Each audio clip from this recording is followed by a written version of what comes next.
नमस्कार सर्वांना. श्री स्वामी समर्थ. मुलांना उन्हाळ्याच्या सुट्ट्या लागल्यात. रोज रोज काहीतरी नवीन बनवून द्यावं लागते. मी सकाळी मुलांसाठी आलू पराठे बनवले होते. त्यातली थोडीशी भाजी राहिली तर मग बायकांना भाजी कोणताही पदार्थ फेकून द्यावा वाटत नाही, म्हणून मी मुलांसाठी याच उरलेल्या भाजीपासून थालीपीठ बनवायचं ठरवले. आलूची भाजी, छोटा कट केलेला कांदा,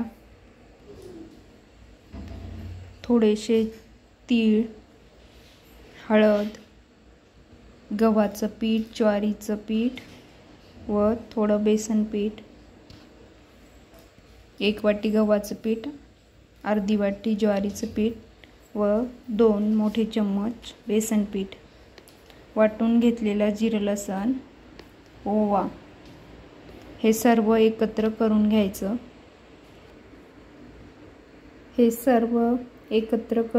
साहित्य. नंतर त्यामध्ये चवीपुरतं मीठ घालून घ्यायचं.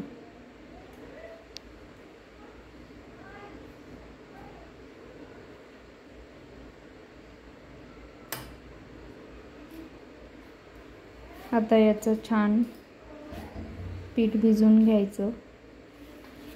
मुलांना आलूचे पदार्थ खूप आवडतात.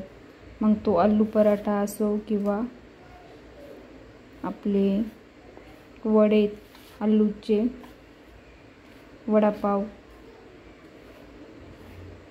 हे सर्व पदार्थ मुलांना खूप आवडतात.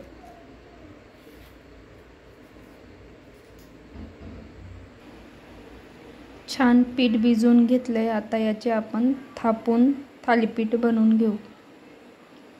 तुम्हाला जर थापून म्हणजेच रुमालावर थालीपीठ जमत नसतील तर तुम्ही त्याला पीठ घट्ट भिजवून लाटूनही करू शकता.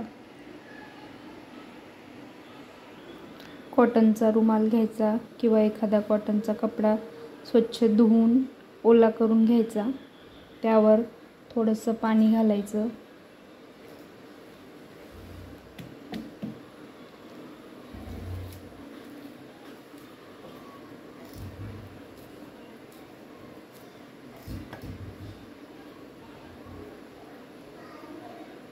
गोळा घेऊन थोडा घट्ट असेल तर त्याला पाण्याचा हात लावून थोडं सैल बनवून थालीपीठ बनवायला घ्यायचं.